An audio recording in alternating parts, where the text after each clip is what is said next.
Well, Coach, last season I know obviously you took some steps forward. Felt like, just from the outside looking in, it seems like y'all kind of made some progress as a team.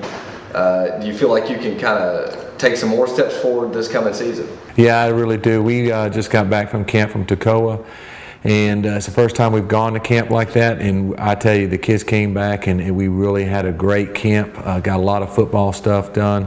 Got a lot of bonding stuff done together, and the kids are really excited about this season. And we're more as a team than anything else. There's not much individuals going on out there at all. It's a team idea.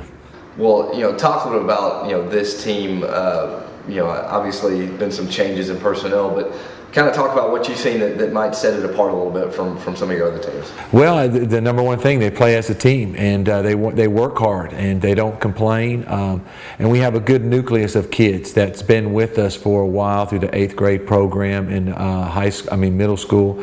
So the unity of this group is a lot better than it has been in the past. In the last couple of years, we've always had these kids that came out and they played football this was their first time, and so they really weren't a unit. So this team right here is more of a unit. Football, at every level, is such a game built on line of scrimmage. It seems like this year, y'all got some depth and some experience and some size on the line of scrimmage. Kind of talk about that group. Yeah, we do. It's exciting to see some size here for a while. In the past, we haven't had much size. We do have pretty good size where we got some depth at the offensive and defensive line, but they're inexperienced. A lot of those kids that we're counting on haven't played a varsity high school football game, but they've come a long way. They've been working hard all summer. We got our tackles are at least 6'1", 6'2", about 300 pounds, and so we're hoping that we can control the line of scrimmage offensively and defensively.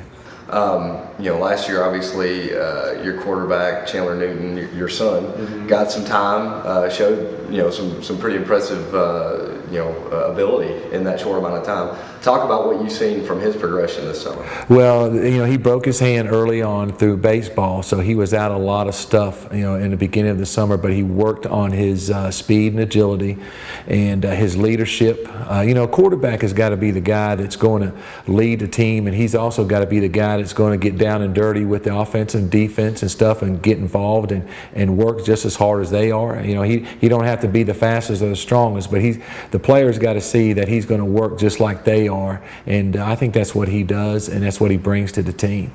Obviously, the program has been, you've been working and building this thing for a number of years. Kind of talk about the state of the program right now and where you feel like y'all are. Well, I'm going into my 5th year.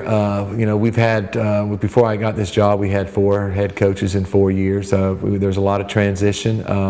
Starting back all the way to the middle school program, that's improved. Went 3-3 last year, the first winning season they've had, or that many wins in 12 years. The program is going steady. I think there's continuity with the head coach and then our assistant coaches and our program, our weight room. So I like the way it's going. The wins and losses, I wish, everybody wishes they get better. But we play in a tough region. Our demographics hurt us a little bit there, but I like the direction the program's going. It's solid. We're doing the right things in our program, offensively, defensively, and special teams wise, and trying to build character with our program. So I feel like it's going in the right direction still. And then, finally, you mentioned the region. What is it that makes this region so tough outside of just, some of the established names, that you play against? What is it that makes this region so tough? Well, number one, there's good coaching in this region. This region has very good coaches. They do a good job. They make sure their kids are ready for Friday night. And then the next thing is you got good talent in this area. You just look at the quarterback position the last couple of years. Then you look at the linebacker positions the last couple of years. The kids have gone to Tennessee and play. And, the quarterback position especially. One's at Alabama right now. One's at South Carolina right now. So there's good talent and good coaching. And when you have that, it makes it really tough. And if you got good players, and a lot of times they're going to take control and have a good season.